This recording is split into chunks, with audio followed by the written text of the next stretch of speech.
We all we got.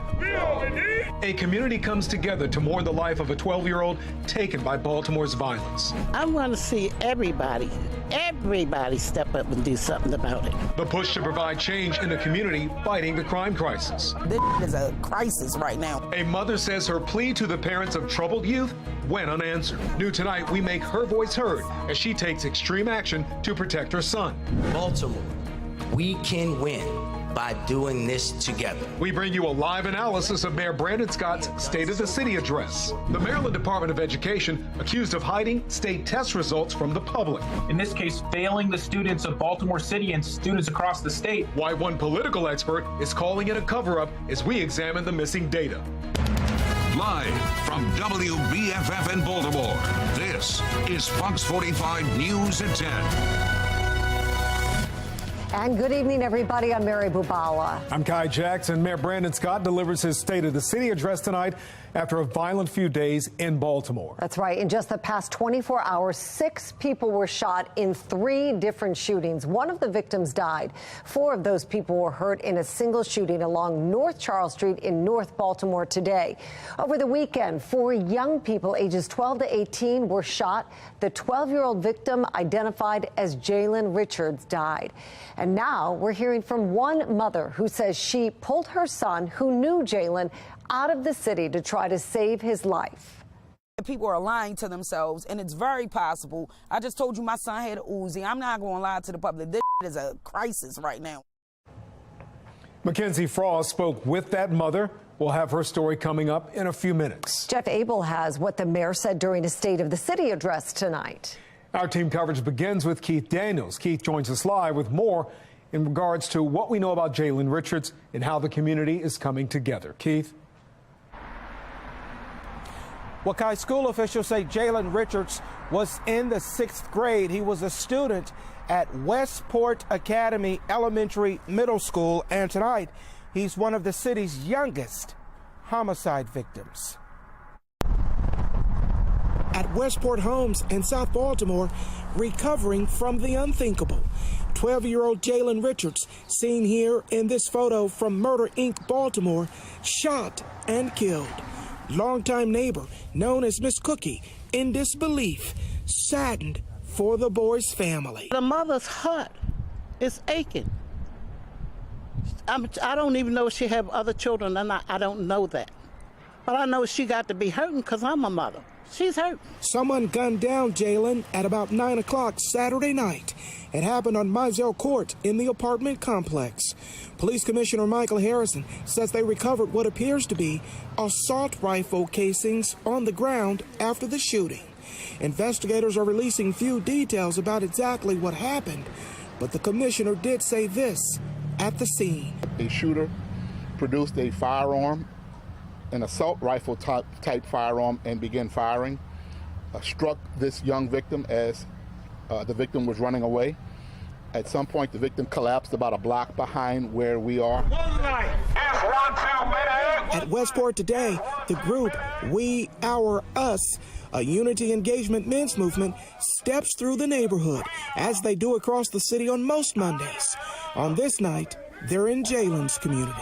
Number one, we're bringing them presence of black men. Secondly, we're bringing them unity, we're bringing love, but also we're bringing resources. There may be other individuals in this community that need employment, that need treatment.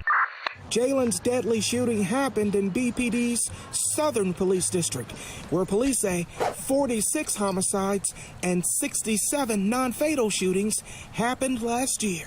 So far this year, 10 homicides and 16 shootings. Killing, senseless killing. You just don't know why. Neighbors like Miss Cookie looking for accountability. I want to see everybody step up and do something about it.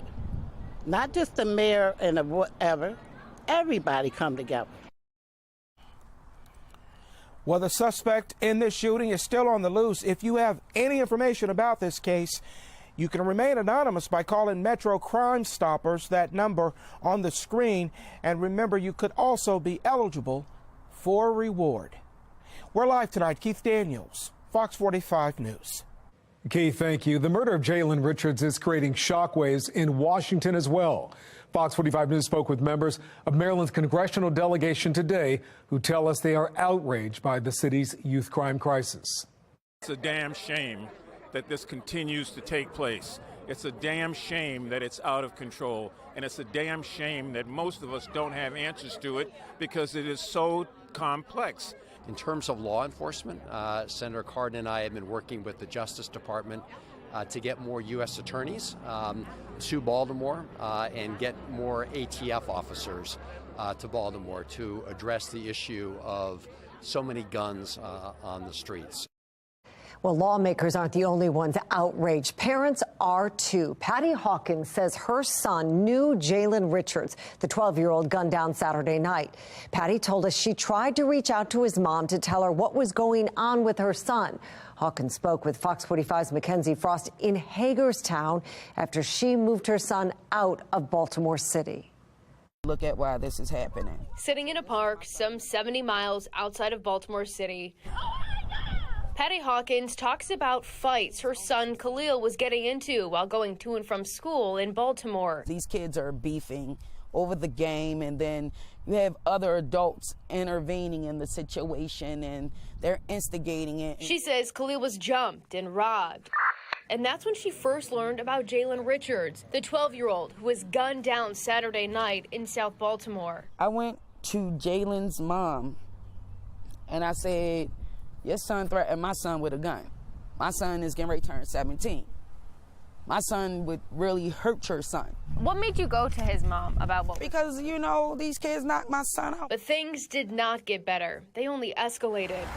One day, Hawkins says she got a call from her daughter who said Khalil had a gun at school. I walked in there by myself and grabbed my son out of their school with an Uzi in his backpack. Your son had a gun in his? Yes, he went up to Douglas to shoot up like those kids. He was not playing.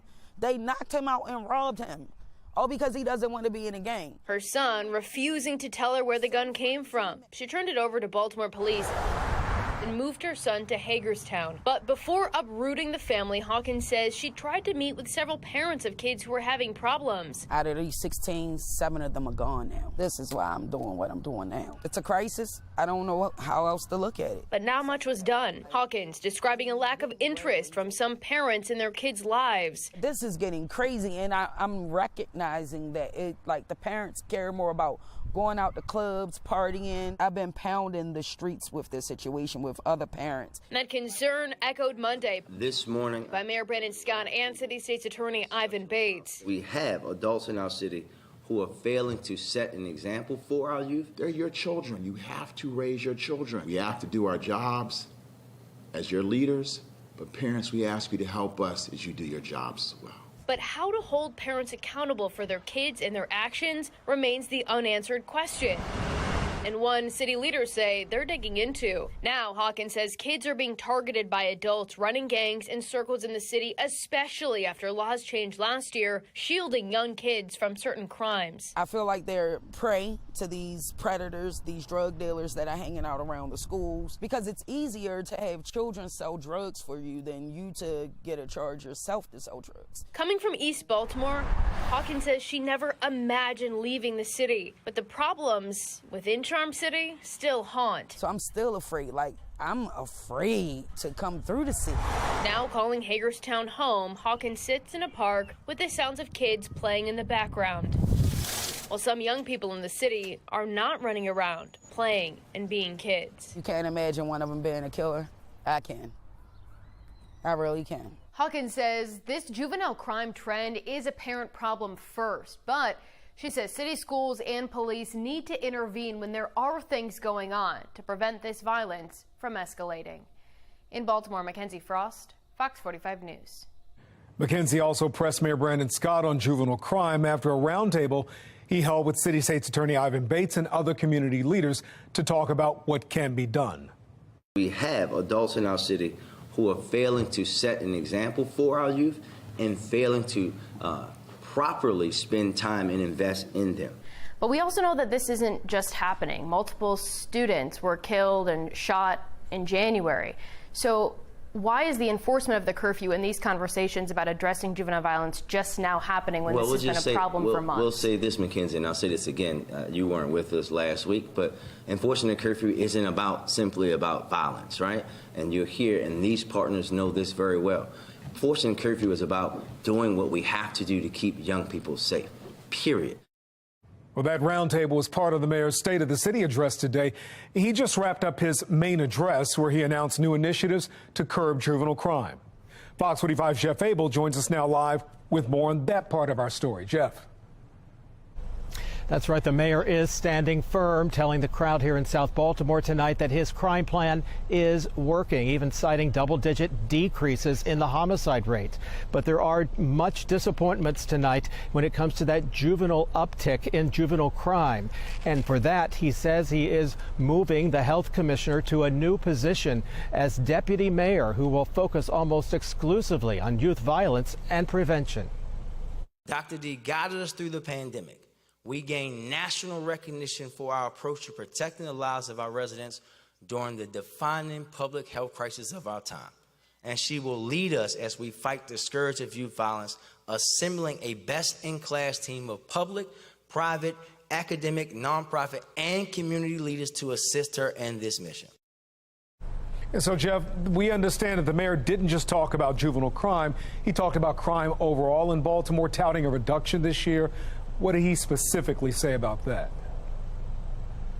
That's correct. He did cite huge successes in his administration when it comes to fighting crime, especially when it comes to getting those illegal guns off the street. More than 500 removed just this year alone, he said.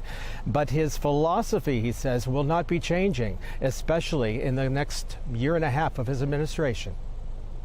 For far too long, the argument has been that we either arrest our way out of it and drive mass incarceration or drive investment into our communities. Baltimoreans elected me because we were approaching public safety in a way that was not producing results.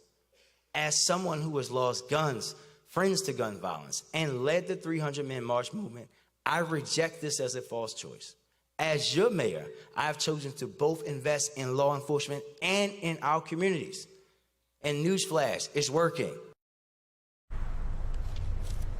We must point out that the mayor did call for a decrease in the police department's budget during his recent budget proposal. And we must also point out that while this year's homicides are down, they are still in line with homicides in previous years. We are live. Jeff Abel, Fox 45 News. Jeff, thank you. And stay with Fox 45 News. Pastor Shannon Wright will join us live at 10:30 to share her perspective on the mayor's speech. And we want to hear from you. If you had to vote for mayor today, who would you vote for? Brandon Scott, Eric Costello, Sheila Dixon, none of the above. So far, 76% of voters say none of the above. Head to foxbaltimore.com/vote to weigh in.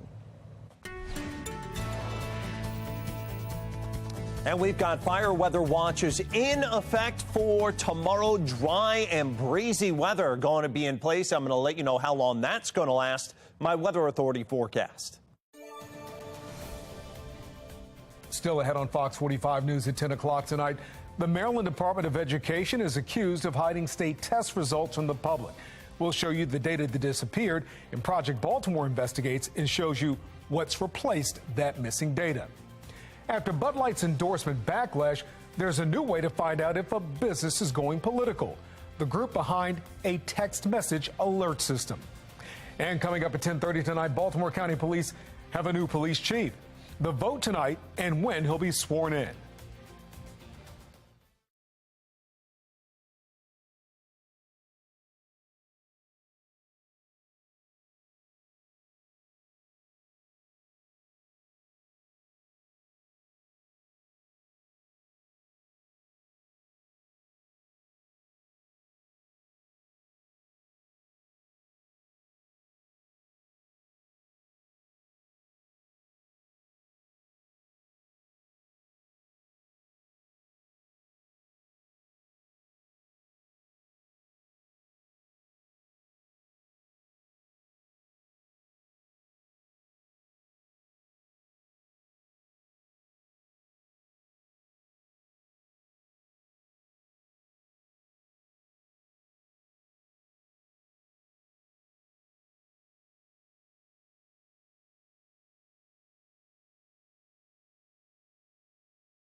It is being called a scandal and a cover-up. Tonight, calls for an investigation into the Maryland State Department of Education. As Project Baltimore's Chris Papst explains, this comes after the agency changed the way it reports state test scores, hiding certain results from the public. You actually seem a little irritated by this. I'm irate. Sean Kennedy with the Maryland Public Policy Institute is a government watchdog. That data is utterly useless. They made it completely useless, and they did it on purpose. And he is simply stunned by what the Maryland State Department of Education recently did. Instead of coming clean and saying that they failed the students of Baltimore City and students across the state, they're trying to hide it. And now they're piling lies on why they're hiding it. Here's what happened. In January, the state uploaded this spreadsheet to its website containing detailed state test results from last school year.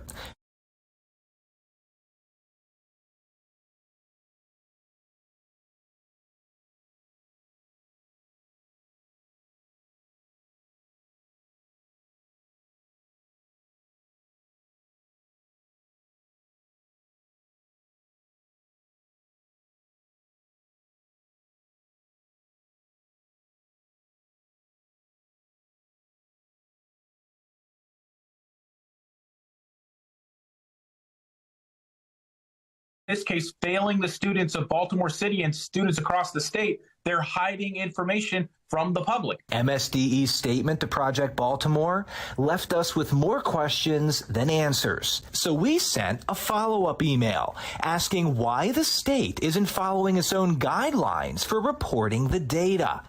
Coming up on Wednesday, we'll tell you the reason they gave us. And the fact that they would try to hide the ball is a scandal. People should lose their jobs. There needs to be an independent investigation. I'm Chris Papst, and this is Project Baltimore. Maryland's minimum wage is set to go up to $15 an hour in just a few months. The impact it will have on businesses and why one expert says now is not the time to make that change. Anheuser-Busch attempting to smooth its public image after backlash from conservatives following a partnership with a trans activist. I'm Kayla Gaskins in Washington. And a gusty and cooler dry day for tomorrow, and that leads to fire weather watches area-wide. And here's why. Take a look at the future scan winds.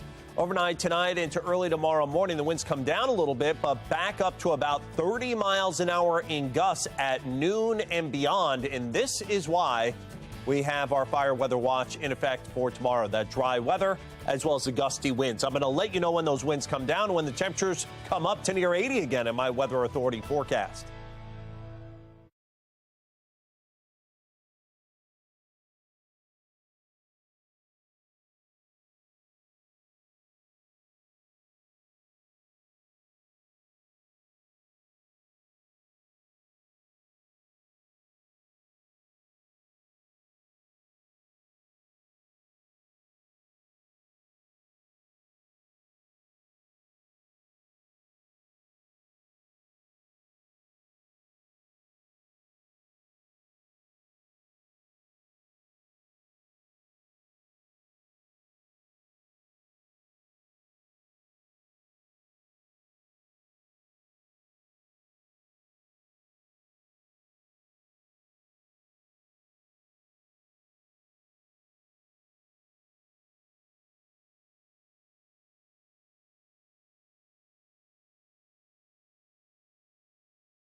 Bud Light is taking steps to address the controversy surrounding the iconic beer brand due to conservative outcry over its partnership with a trans activist. National correspondent Kayla Gaskins has the story.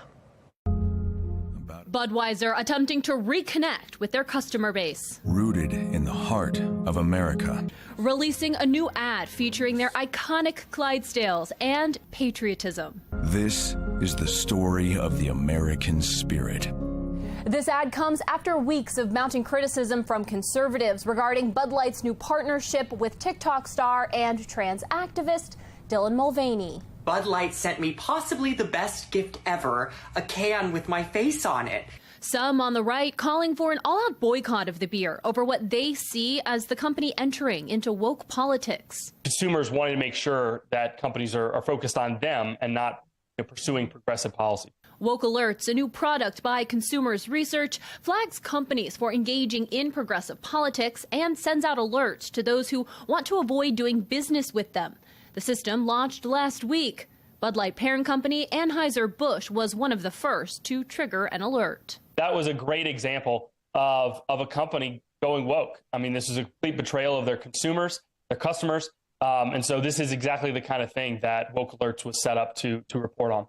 Representative Robert Garcia, a California Democrat, telling Axios, quote, "The right wing is hell-bent on moving our country backwards, and this new text service is laughable." I think the entire country, Democrat, Independent, Republican, is hurt when companies focus on politics over serving their consumer.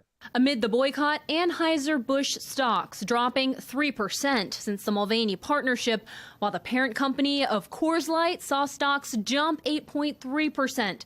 Anheuser-Busch CEO attempting damage control, releasing a statement saying, quote, "We never intended to be part of a discussion that divides people. We are in the business of bringing people together over a beer." In Washington, I'm Kayla Gaskins. And that brings us to our national question of the day. Would you boycott companies over political and social issues? Scan the QR code on your screen to weigh in. Fox 45 News has live reaction to Mayor Brandon Scott's State of the City address. We hear from one community leader on the mayor's claim that the state of the city is strong. Crime in New York City is up, and it's also down, depending on which type of crime and who you ask. I'm Christine Frizzell with why some Washington lawmakers spent the day in the Big Apple.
We are following three big stories at 10:30. House Republicans in New York City today are looking into a crime that they say is raging out of control. We'll take a closer look at the visit and why some say they're playing politics. Maryland's minimum wage will go up in October after a new law passed during the legislative session. Why one economist says the increase will hurt some small businesses. Plus, Fox 45 News is analyzing Mayor Brandon Scott's State of the City address. Baltimore, the state of our city is strong. Well, let's bring in community leader Pastor Shannon Wright. Thank you for being here. Thank you for having me. What is your take on the mayor's claim that the state of Baltimore is strong? What is he drinking and where is it sold? You know, we're living in two different Baltimores. I live in a Baltimore where the public schools are not performing, where you've got schools with zero proficiency and students with just 1 or 2 proficient students. I live in a city where, although the homicide demographics are changing, you've got more younger victims and perpetrators. I don't see what he saw. Yeah, Pastor Wright, in speaking of education, Chris Papps just reported in his story there are some concerns about the data the state of Maryland has been reporting in terms of juvenile proficiency or young people's proficiency on math tests. Given that, we've seen a rise in juvenile crime this year. The mayor is announcing now Dr. Letitia Jaraza will become the interim deputy mayor for Equity and Health and Human Services, basically dealing with what many consider a public health crisis with the young people who are dying. What kind of move do you think that is? Is that important? Do you see that as something that should be done? So anything that can be done to assist the youth is a good thing, but to rely on that as the solution is a very bad setup for failure. When we're seeing youth that are out, not in school, that are on street corners, that are doing things, that are getting shot, that are doing the shooting, it is because something is broken before they even get to school.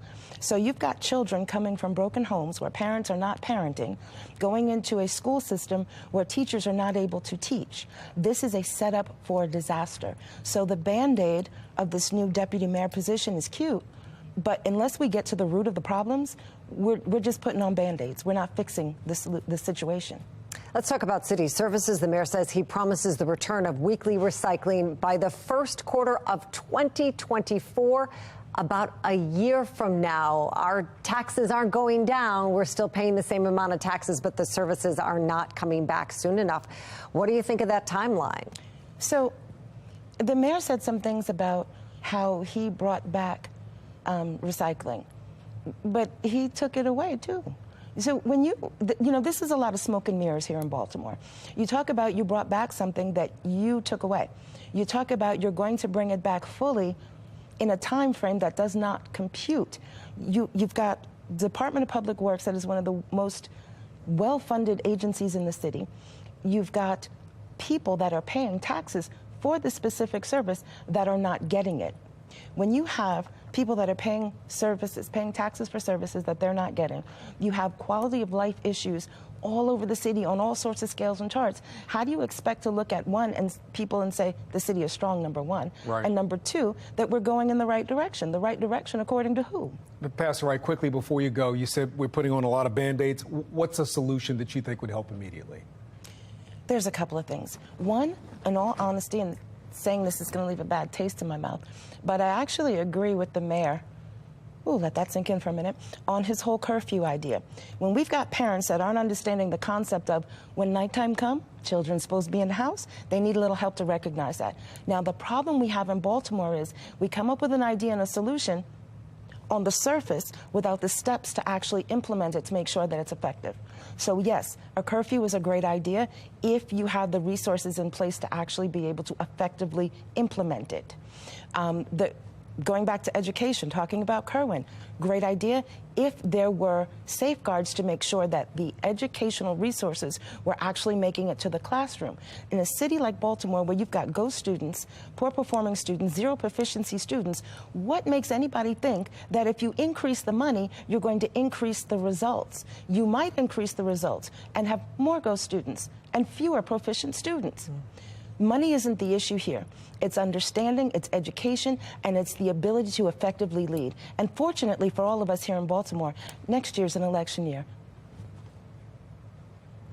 All right. Thank you, Pastor Shannon Wright. Thank you for being here with us tonight. And Mayor Scott also touted Baltimore's recovery from the pandemic.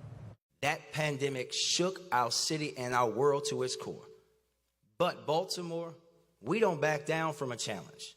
You elected a son of Park Heights to be your mayor to fight for our city when we were fighting for our lives. And through steadfast and consistent leadership at the helm, we met challenges head on. Well, a recent study shows Baltimore is one of the lowest ranked cities in the nation when it comes to economic recovery from the COVID pandemic. A study finding Baltimore's labor losses are still greater than most major cities, and Baltimore had the greatest drop in commercial sales. The Census Bureau also says the city lost more than 13,000 residents since the pandemic began. Fox 45 News has complete coverage of the State of the City address. You can watch the mayor's entire speech on our website right now, foxbaltimore.com. And stay with us. We'll have more analysis of the address on Fox 45 Morning News starting at 4:30. Maryland's congressional delegation is announcing $1.75 million to restore the Juanita Jackson Mitchell Legal Center in Baltimore's Upton neighborhood. That funding will help restore Mitchell's former office to serve as a legal and social services hub.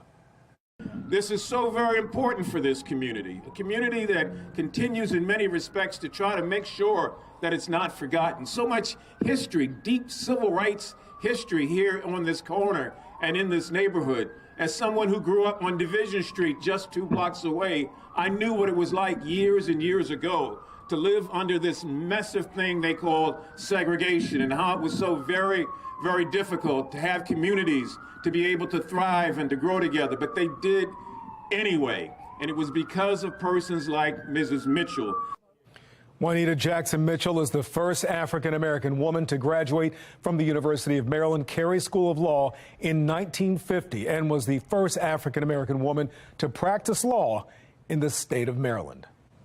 Well, happening now as the state accelerates its $15 minimum wage increase, Baltimore businesses are bracing for how the higher costs will affect their bottom lines. One economist Fox 45 spoke with says the timing of the increase isn't good as businesses are still recovering from the pandemic and the threat of a recession looms. If you add a recession to that mix, I think what you're going to see is more people are going to start losing their jobs. Now it's that timeline has been condensed a whole lot more. It makes us now have to scramble. I wish we had some more time, but I do understand. Supporters say the minimum wage increase will allow for wages to keep pace with inflation and ultimately help the economy by expanding Maryland's workforce and supporting stable jobs. The wage increase will take effect October 1st. It is with great pleasure that I say that your nomination has been confirmed. Congratulations. Thank you. Chief McCullough. Colonel Robert McCullough will be sworn in as the new Baltimore County Police Chief tomorrow, after the County Council unanimously approved his nomination today. Baltimore County Executive John Olszewski announced the nomination earlier this month. McCullough started his career as a cadet and has had many roles on the force since that time. He is the county's first black police chief. You can find more on McCullough on our website, foxbaltimore.com.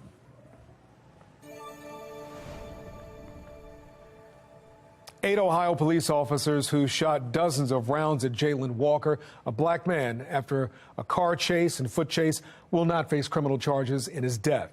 A grand jury is declining to indict them, according to Ohio's Attorney General.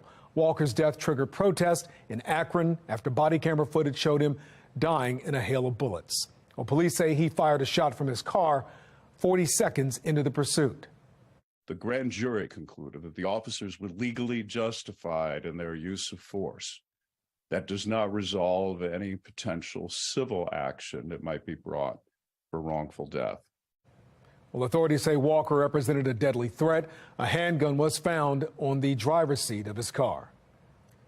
Well, a House committee taking their concerns to New York City today. That's where GOP lawmakers say crime is raging out of control, due in part to lax policies implemented by District Attorney Calvin Bragg. Well, Democrats say Republicans are playing politics for one reason, to try and help former President Donald Trump. Here's national correspondent Christine Frizzell. The focus was crime on the streets of New York City. And from Washington lawmakers more than 200 miles from Capitol Hill, a ping pong match of numbers. Murders down 14%, shootings down 17%, burglaries down 21%.